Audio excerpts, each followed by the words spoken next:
Кеше 9 февральда халық ара стоматологлар күні белгілеп өтілді.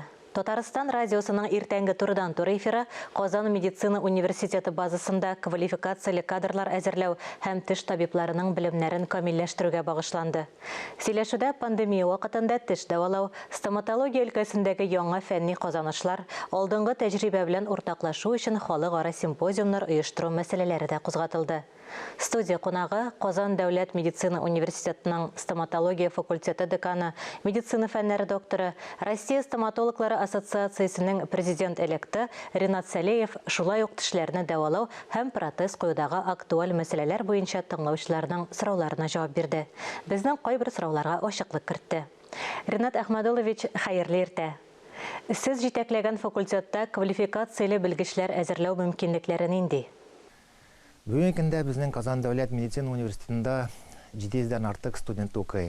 Алар 41 регионнан келгеннәр, 18 чит илдән келген студентлар да бар.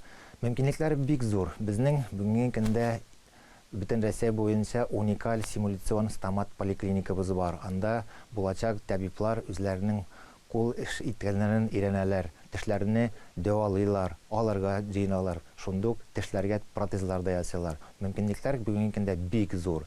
Үзебезнең галәми яңа әйбәт кенә кешеләрне карый торган стомат поликлиникабыз да бар. Анда да мөмкинлекләре студентларның өйрәнергә бар.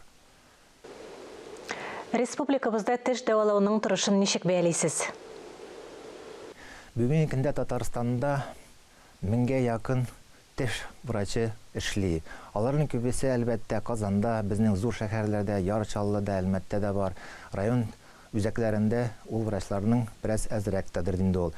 Мөмкинлекләр үз бик зур. Җиһазлары да әйбәт, материалларыбыз да әйбәт, технологияләр дә әйбәтләр. Шуңа күрә нигә дисәң, безнең белгечләр үзләре һәр вакытта укыйлар, конференцияләргә җырлыйлар, яңа методикаларны укып, аларны кешеләргә күрсәтеп, яңа ысуллар белән эш итәләр.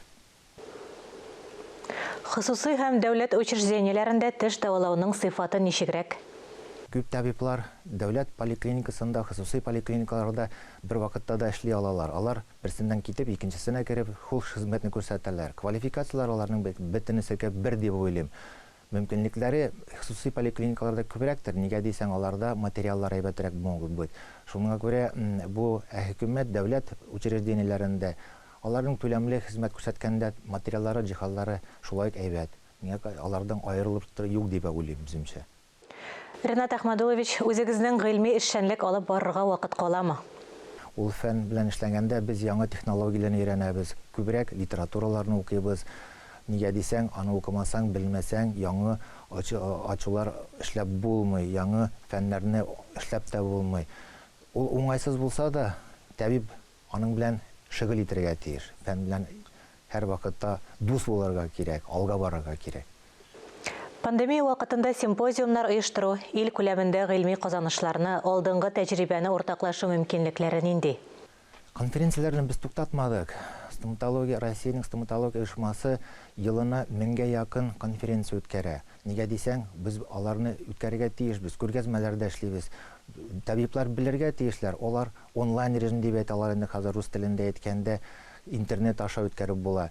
Бүгенге көндә конференцияләрне без үзебездә барып катнашабыз, анда тукталмады. Әлбәттә, анда бу салымнардан саклануларны бөтен чырлары эшләренә эшкәртәләр. Шуңа күрә куркырга кирәкми, укулар дәвам итә, конференцияләрдә була, без артта калмыйбыз. Стоматологияны үстерүдә зур өлеш керткән галимнәр, тәҗрибәле белгечләрнең истәлеген мәңгеләштерүдә нәрсәләр эшләнә? Бу юнәлештә зур эш алып барабыз. Зиратларга барып, үзебезнең профессорларның каберләренә карыйбыз. Алар һәр вакытта булган конференцияләрдә алар турында сүз әйтәбез, статьялар язабыз. Нигә дисәң, тарихны белмәсәң, ул начар. Ул тарихсыз яшәү бик уңайсыз.